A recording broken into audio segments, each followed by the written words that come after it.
Begal selalu menjadi momok mengerikan di Indonesia. Dari tahun ke tahun, kasus pembegalan selalu ada saja, baik di kota maupun di daerah.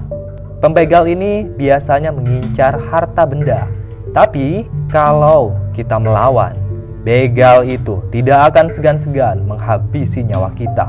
Kasus pembegalan yang meresahkan di Indonesia ini seringkali menjadi pokok utama bagi pihak kepolisian untuk menangkap dan memenjarakan para begal tersebut. Ratusan begal juga sudah ditangkap, tapi para pembegal ini selalu bermunculan lagi. Salah satunya di Lampung. Lampung selain terkenal dengan keindahan dan juga kekayaan buminya, Lampung juga biasa dikenal dengan begalnya. Hal ini tidak dapat dipungkiri. Bahkan dulu sempat ada kampung yang dinamakan Kampung Begal, yaitu Jabung. Kawasan Jabung dikenal dengan begalnya, sehingga banyak sekali orang yang ngeri atau takut melintas di kawasan Jabung. Nah, pada kisah kali ini, Bah akan cerita tentang seorang begal bernama Jamal yang dihabisi oleh anak STM. Seperti apa kisahnya?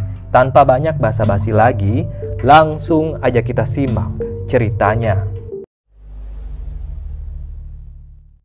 Jamal sejak kecil memang sudah yatim piatu. Dia diasuh oleh pamannya.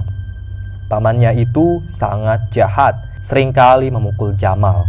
Ketika beranjak dewasa, peringai keras menempel pada diri Jamal. Dia tidak akan segan-segan memukul temannya yang berani macam-macam pada Jamal. Peringainya menjadi buruk, perilakunya juga tidak terpuji. Jamal putus sekolah. Sebenarnya pamannya itu menyekolahkan Jamal sampai ke SMA. Tapi ketika kelas 2 SMA, Jamal kabur begitu saja. Dia tidak kuat dengan penyiksaan pamannya yang setiap hari menyuruhnya kerja memecah batu di sungai. Sepulang sekolah, Jamal selalu disuruh untuk memecahkan batu. Nah, hal itulah yang tidak diinginkan Jamal, sehingga dia memutuskan untuk kabur dari rumah. Awalnya pamannya Jamal mencari anak itu, tapi tidak ketemu. Sampai akhirnya pamannya Jamal putus asa dan membiarkan Jamal hilang begitu saja. Semenjak saat itulah dia bergaul dengan berandalan, pengamen, dan juga para preman di pasar. Jamal bukan hanya nongkrong di pasar, dia juga sesekali nongkrong di terminal Bakauheni. Para preman di pelabuhan Bakauheni seringkali bentrok satu sama lain. Mereka benar-benar buas. Kasus pembunuhan setiap tahunnya ada saja. Para pedagang di sana ditekan oleh preman untuk bayar pajak. Nah, Jamal masuk ke dalam pelabuhan Bakauheni. Dia jadi salah satu anggota preman di sana. Waktu itu umur Jamal sudah 20 tahunan. Dia ikut pada Bang Tigor. Bang Tigor adalah pimpinan geng Kobra. Geng Kobra yang sangat mematikan dan juga sangat berkuasa di pelabuhan Bakauheni. Perawakan Bang Tigor itu besar dan juga kepalanya botak. Badannya hitam, ada codet di pipinya. Bang Tigor memanfaatkan Jamal untuk menagih pajak para pedagang kecil. Jamal seringkali buat onar di sana. Bukan hanya itu saja, sesekali Jamal juga berjualan narkoboy. Nah, pada suatu hari, Jamal dapat masalah. Dia tidak menjual narkoboy dari Bang Tigor, melainkan dia punya barang sendiri, sehingga Jamal bisa untung banyak. Aksi curang yang dilakukan Jamal ketahuan oleh anak buahnya Bang Tigor. Dia melaporkan kelakuannya Jamal itu pada Bang Tigor. Jelas Bang Tigor marah. Kemudian Jamal diseret malam-malam ke sebuah ruangan kosong. Ruangan itu sangat terbengkalai, seperti bekas kios. Jamal diseret ke sana. Kedua tangan dan kakinya diikat. Mulutnya juga dibekap. Kemudian anak buahnya Bang Tigor memukuli Jamal habis-habisan. Dia babak belur, wajahnya penuh dengan darah. Kemudian Bang Tigor muncul dari kegelapan. Lampu pun dinyalakan. Tubuh Bang Tigor benar-benar besar. Kemudian Bang Tigor memberi kode pada anak buahnya. Seketika saja 4 orang anak buahnya muncul. Keempat orang itu menggotong seonggok mayat. Kemudian mayat tersebut diletakkan di depan Jamal. Kau lihat ini Jamal. Dia adalah orang yang berkhianat padaku. Kalau kau tidak mau nasibnya sama seperti mayat ini, jangan berani macam-macam. Kali ini ku ampuni kau, tapi ada hukuman yang harus kau tanggung, ucap Bang Tigor. Jamal ketakutan. Dia melenguh meminta ampun pada Bang Tigor. Tapi tidak ada ampun bagi Jamal. Salah satu anak buahnya Bang Tigor yang bertubuh tinggi jangkung, rambutnya kribo. Dia mendekati Jamal sambil membawa pisau belati. Kemudian tangan kanan Jamal dijulurkan. Dua anak buah Bang Tigor memaksa Jamal untuk mengulurkan tangannya. Dan saat itu juga jari kelingking Jamal dipotong secara paksa menggunakan pisau belati. Sungguh sangat sadis. Jamal melenguh kesakitan. Mulutnya masih dibekap. Dia tidak bisa teriak, hanya bisa melenguh seperti kerbau yang disembelih.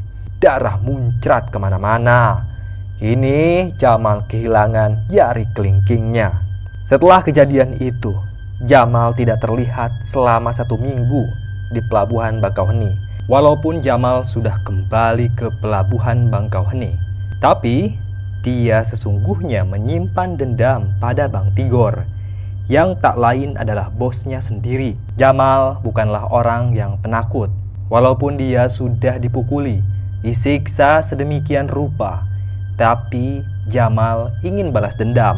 Walaupun sesungguhnya Jamal tidak punya kekuatan untuk mengalahkan Bang Tigor, namun dia akan mencari cara yang licik untuk menghabisi bosnya itu. Jamal tahu betul kalau geng Kobra adalah musuh bebuyutannya geng Naga. Diam-diam Jamal beraliansi pada geng Naga. Dia mengadu domba untuk menyulut kemarahan geng Naga. Jamal memberitahu pada Bang Tony yang tak lain adalah ketua geng Naga. Kata Jamal, Bang Tigor itu sedang merencanakan sesuatu untuk membunuh Bang Tony. Makanya Bang Tony harus segera bertindak agar tidak terbunuh, ucap Jamal pada ketua geng Naga. Bang Tony pun ngamuk. Dia tidak akan tinggal diam. Bang Tony akan menyerang Bang Tigor. Saat itu Bang Tony juga berterima kasih pada Jamal karena sudah membocorkan rahasia tersebut. Jamal lalu diangkat sebagai kaki tangannya Bang Tony. Di malam yang gelap, waktu itu malam Jumat, gengnya Bang Tony mengendap-endap menuju markasnya Bang Tigor. Mereka semua membawa senjata masing-masing seperti golok, balok, dan lain sebagainya. Ada juga yang membawa stick golf untuk menghajar anak buahnya Bang Tigor. Kala itu, di markas Bang Tigor, anak-anak buahnya Bang Tigor sedang asik mendengarkan radio sambil minum minuman keras dan juga bermain gapleh.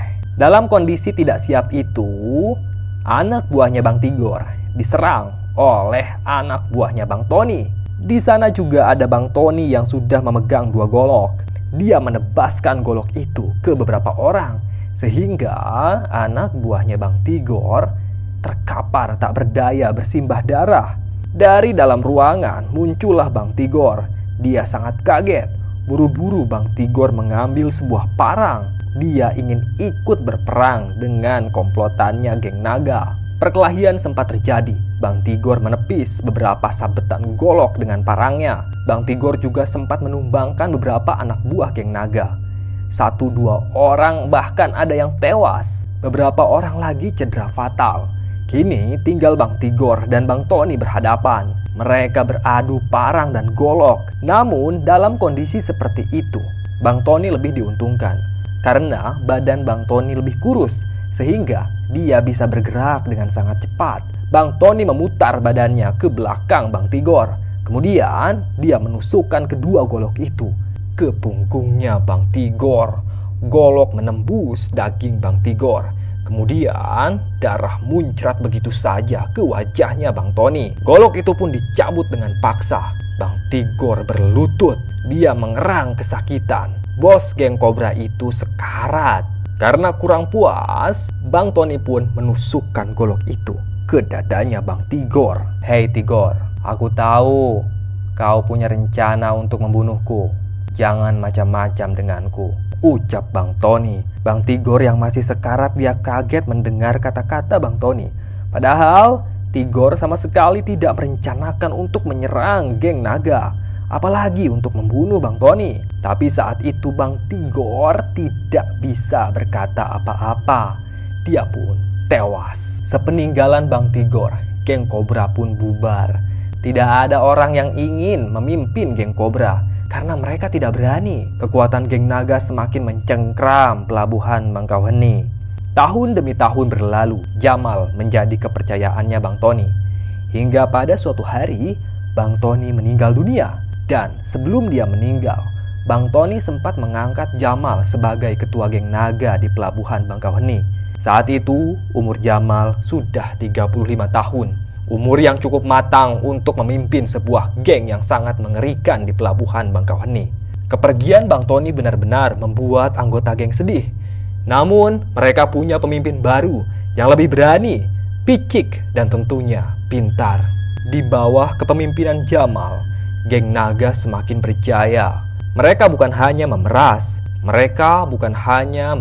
pedagang-pedagang kecil, melainkan sopir-sopir angkot juga diperas. Dari pemalakan itulah Jamal mendapatkan harta yang luar biasa. Dia menjadi sangat kaya raya. Penampilannya juga berubah drastis. Jamal beli mobil, rumahnya mewah, tapi dia belum punya istri. Jamal tidak tertarik menikah.